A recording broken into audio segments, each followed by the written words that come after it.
the secret police go with us. Yeah. So they handcuffed me, throw in the car. They drove me around the town for 3-4 hours. And my mom eventually to agree with me that one day I may not come back from those trips. And the other side went to ask America for help.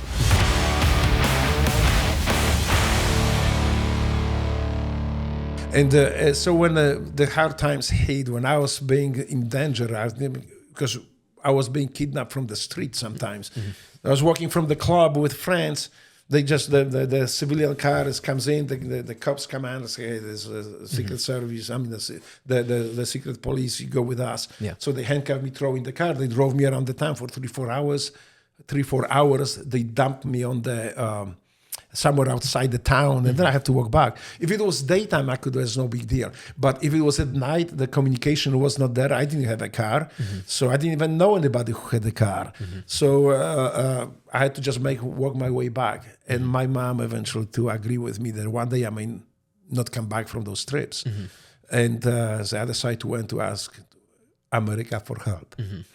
And so then what was that process like? You just like walking up to so the I didn't know how to do it. Yeah, so I just said, well, I'll go to American embassy and I asked for help. Yeah. So I did. And then they say, you need to bring such and such documents, you need to look at it. So I brought all the documents from my court case and my prison time. And it's like, I get like very quick my promise to, so I can come to America. Yeah. And that's when I remember when I was called I got the mail from embassy because there was no email at the time. Then to come and accept that there's a they call it promise of immigration to the United States. So I came up there. When I walked out of this embassy, I was like, fuck, the whole entire world changed for me. I say like, I'll look at this and everything became even more gray than it was before. Yeah. And I was already dreaming of my life. So in America. It's amazing here because it's like you said, you get that. My status was political refugee. In it. And so that moved pretty quickly. Like in the book, you know, you had to fight some of the Polish embassy or whatever. No, that was funny because in Poland, everybody had to serve 2 years as a conscript. Yeah. Because I was in prison, that was not required of me. And they wouldn't want me. They didn't want these political prisoners to go and steer the path within the Polish military. army at the time. So I remember but I still had to get a stamp that I am not being needed by the Polish military. So I went to this recruiting office up there. There's like, they didn't call it a recruiting office at the time. So I walk in and this major sits at the desk and I told him what I need. He just got pissed off. You fucking bastards. People like you should be serving. They should be serving in Polish military and not look the life for outside the Poland. You should be serving under this Polish eagle right there. He shows the eagle. There's an eagle with no crown.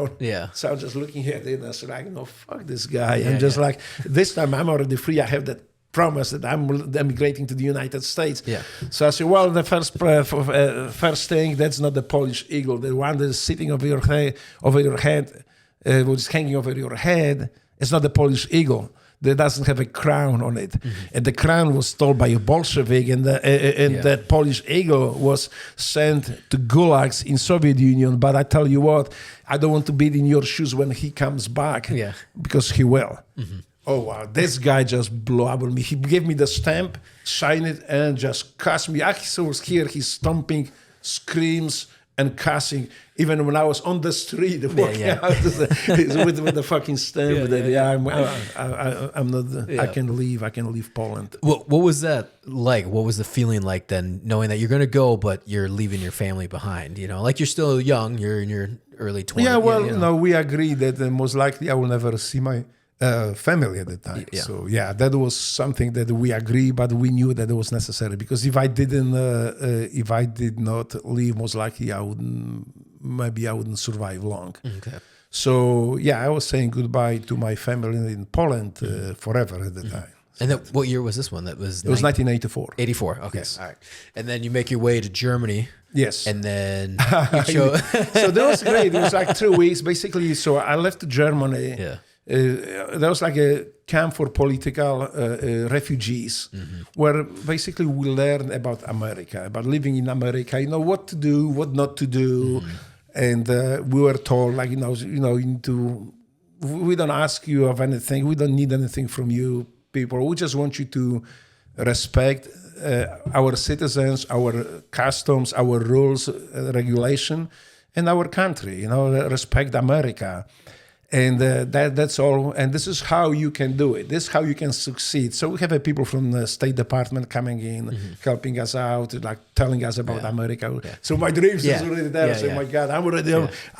It is what I promised myself, that I will be the best American I can be. Yeah. I want to be American. I want to live in America, and I never come back to Poland anyway. And I don't give a shit about it now because I have no choice. I had the passport in one way. I couldn't come back to Poland. My passport has a stamp, and as in this book, this one this other book was the Pauls wrote the book about me as well, different book. But I will post it online too. The stamp in my passport say I can cross Polish border only one time. So yeah, that was it. Yeah, that was it. No turning back. Yep. So then you chose Nashville, Tennessee. Well, they asked me they ask us like, where would you like to settle? Do you have any preferences? We don't. We can't promise you that it will, that what will happen, but just would like to know. I was like, well, I don't really care when you settle me. I just want, if possible, I would like to be somewhere where it's hot. It was like really hot. I'm sick and tired of being cold because we didn't have a good clothes. The Poland was cold, very cold. So I said somewhere where it's hot. So I think next week he means like, what do you think about Memphis, Tennessee? I said, well, I don't know anything about Memphis, Tennessee. I don't know where it is. I know Elvis Presley is from Memphis, Tennessee, but is it hot up there? Yeah. I said, oh yeah, it's fucking hot. You'll be just fine. Sign me up. I'm coming to Memphis. Here it is. So that's awesome. And I like I said, reading the book and or listening to it, it was awesome hearing. Like you get there. You got your own apartment. That was a shock, cultural shock. Like today, I was just thinking like I was like a Polish Borat at the time coming to America. Like I didn't. When I came to America, I didn't speak English. Yeah. I had no money because I had $20, but I spent them on tape recorder. There was always dreams, and I was a little kid to have a little tape recorder. So I bought a tape recorder. So when I landed in America, I had no money. I had a 10 Phoenix. I still remember 10 Phoenix is the German value. That was the change I got from the tape recorder when I purchased tape recorder. And that was maybe like what, 6 cents or 5 cents, something like this. That. No English and bag of clothes, like old clothes from 70s.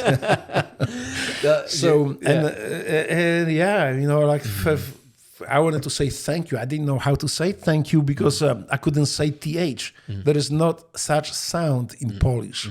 So when I made Memphis, the guy who was already there, the Polish guy said, well, just say thank you very quick. Thank you. They wouldn't even hear it. They're just like, they don't pay attention. They would just recognize that you say thank you. Well, the F didn't work for me very well because one of the meetings, like after the mass, the pastor and his parishioners, they got together and they invited to meet this new Polish immigrant. And of course, after mass, we gather in the back room up there. All these people are from the parishioners, like about to clap. This is the guy, and the pastor came with a big plate of cookies. I thought we had some cookies here. We do. They're upstairs. Oh, okay. We'll get some. I don't miss cookies. So he brings these cookies, and I grab one and try to be as polite as I can. I was like, I can't say the damn thing. So this guy behind the crowd up there, F. So I say, fuck you. I was like, I already knew I say something wrong because I look at it, I could hear the gasps. It's like, I see the eyes of people. I say, "Fuck! What did I say?" And there's like older gentleman. He came out, like put his arm on my shoulder and said, like, "What he is trying to say." And he looks at me and say, "Thank you." And I was like, thank you. So I did it. So there was my English. Some other Poles there as well, like within the community. There were some of them. I didn't have much connection with them at the time. So so that was it. Then I was. I remember I was invited to pool party, like a family pool party for little kids and the families, and there was like nice pool, the barbecue up there and thing. So I tried to represent the immigrants, community of immigrants, the best way I thought I could. So I want to look the best. And I know it's a pool party, we'll be swimming. I was told I can swim up there. So of course I did the best swimming trunks I could find. Yeah. I could choose for such occasion. So today you would call it a banana hammock, I guess. That was I picked the tightest one I could find because this is how people in Poland wear. If you wear the shorts like this, those usually old and fat people because they wear shorts like this. So if you wear shorts like this in Baltic's beach or anywhere at the lake, people would just laugh at you. They would think you are a pervert. Yeah. So yeah, no, I took the tightest, skimpiest shorts I could find. But as soon as I walk in, I could hear a whistle coming out. The kids are being ushered out from the swimming pool in the bushes somewhere up there to different room, and they call me up, say, "Hey, just come with us." And somebody whipped it out like a big shorts. I said, "Hey, you need to wear this." Yeah. I didn't argue. I knew that sometimes I might not be quite right with everything. I was just learning to live in America. Absolutely. Yeah, absolutely. I just put them on, and it's like, "Hey, right on." Well, that's awesome. And then, like I said, you started working in a mechanic shop. Well, at first I was working as a janitor. And I remember, but hey, I was making my own money. Yeah. I could afford my own apartment. Apartment was $180. I still remember. It's still there. Today it's a condemned building. Actually, me and my wife driving through Memphis, we stopped by that place. It's condemned now. There was a project. And in this building, actually, there was a bunch of Cambodians, Vietnamese people living. And they were very hard. They were like really hard workers. So, but I remember when they showed me the apartment first time, I just could not wait for my American friends to leave. Just go away so I can call my mom and tell them, "Mom, I'm living in apartment and I have air conditioning and I have even heating and all that stuff." So as soon as they left, I just called my mom, and my mom was just crying, saying, "Can you afford it?" I said, "Yes, I have a job. I'm working. I'm janitor," and like I had it, but it still wasn't. I was making money enough to pay for the electricity, gas, and the apartment.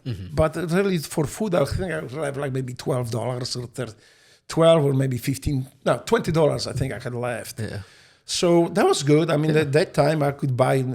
I started loving cereal, so I was buying a lot of cereal, milk, and I was happy as can be. Besides, American people, some of them I didn't know from Adam. They didn't know me from Adam. They just heard about me. They were coming to my place, bringing me food, clothes. They brought me furniture because I had nothing. They just give me apartment, and these people were protecting me. They were teaching me. They were. I remember, like, even with the language, I couldn't speak English. So what I did, I was in newspaper. I was getting newspapers and try to read the cartoons with the dictionary cartoons, and this is how I learned English. It haunts me till today because if you learn the right way from the beginning, you're okay. But if you learn the wrong way, it's more difficult to get rid of the bad habits and bad grammar than. You can still hear me sometimes saying things. But I remember even with just when I came in, they gave me a dictionary, and I have this dictionary. I'm going to post it online. English, Polish, English dictionary. So there was an older couple from that church where they put me for a few days until they found apartment for me and the job as a janitor. So I wanted to show them that I'm not just that I'm learning. I want to learn about America. I want to learn English. So as we drove, because sometimes they took me for a ride around Memphis and they showed me, okay, this is the downtown, this is this, I'm sorry, this is that. And as we drove, I wanted to impress them too. So it was just like dictionary. This is woman. It's a woman. This is a man. This is tree. This is a house. And I was also memorizing that stuff too as well. And I see, let's see the black guy who's walking. I say, this is the bad word. It's like they almost wrecked the car. I didn't know any better. I was like, And so I have the dictionary, and I have her cross it out. The N word, and it's written black man, and say, if you say this, it's impolite, this is wrong. You are offending these people. I didn't understand what they were saying, but that was translated to me later in Polish that this is very inappropriate way to call people in America, Americans. So I must not use that word. And this is why this lady scratched for me and wrote black man.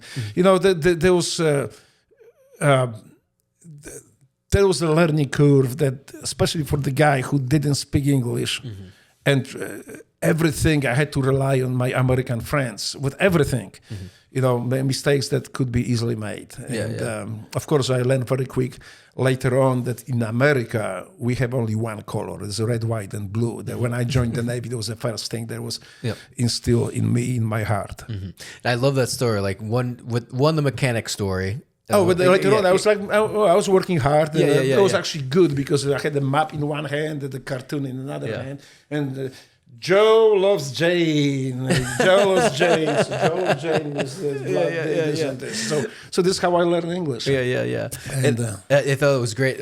When you did the mechanic job, you're learning from that. I know the story. You getting the steaks for seeing the steaks. And your buddy that worked there that helped you out. I thought the whole town will come to visit because when this friend of mine, he was my boss. He was the shop foreman for a sub mechanic, James Moore. I mean, I owe this guy so much. So he said, you know what? I have a couple of mechanics coming in, and so I have a steaks. Let's go have a steak. A steak. Okay, well, I have my first American steak. So we show up, and he has like big slabs of meat. So I said, well, some mechanics will come for that party, but so I look at it, and there's much meat. I think entire town is going to come here and eat it. The way I learned to eat meat was little thin slices, almost like the razor blades, just like a slice. And you didn't eat meat. You just to have a taste of the meat on your bread or something, or potatoes. And here, looks like the fucking break. I was like, who's going to eat? How many people are coming here? He says, no, it's just me, you, Jerry, and some other mechanic. So I said, God, So I was so grateful. I ate the whole meat. Like when I was growing up in Poland, I always wanted to fill myself with certain foods, like steak. I never had enough to eat enough steak to fill myself with it. Fruits, like banana or grapes or watermelon. I was always for slice, or maybe 5 or maybe 6 grapes, or maybe 15 grapes, and maybe just... So I never had the chance. And here in America, there was abundance of it. I could eat whatever I wanted to eat, as much as I wanted to, as long as I could afford it. So up there at that steak, it's like I was so grateful to him. So I wanted to also, because I was doing kickboxing and taekwondo, and I said, hey, can you show us something? Yeah, absolutely. So I say, for gym, I just hit that concrete wall so hard that I would impress everybody. So I let do it. Fuck, there was the drywall. There was not the concrete. So my hand went all the way through from his living room to his bedroom. Like, fuck, there was basically, I cracked those 2 drywalls. I was like, I was scared. I said, Jim, I am so sorry. I didn't know that the walls is so weak here. He said, no, don't worry about it. They thought it was funny as hell. They were just laughing